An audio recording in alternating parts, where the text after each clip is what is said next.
Pertussis is also known as the whooping cough. Pertussis is a disease that affects the air passage and breathing. Pertussis is very contagious.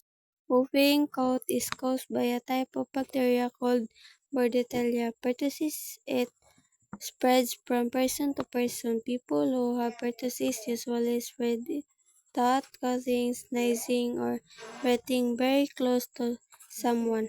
It can also sometimes be spread by touching an affected surface and then touching your nose or mouth.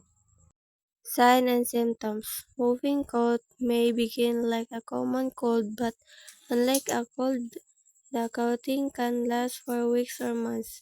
Symptoms of whooping cough usually develop within 5 to 10 days after you come into contact with the bacteria that cause it. Sometimes symptoms do not develop for as long as 3 weeks. Babies can get whooping cough from family or caregivers who don't know they have it. They can release small particles with the bacteria, and then others people them breath, and the bacteria also spreads when people spend a lot of time together or share breathing space, like when you hold a newborn on your chest. Symptoms at home. Take antibiotics exactly as prescribed by doctor. Eat small meals every few hours to help prevent vomiting.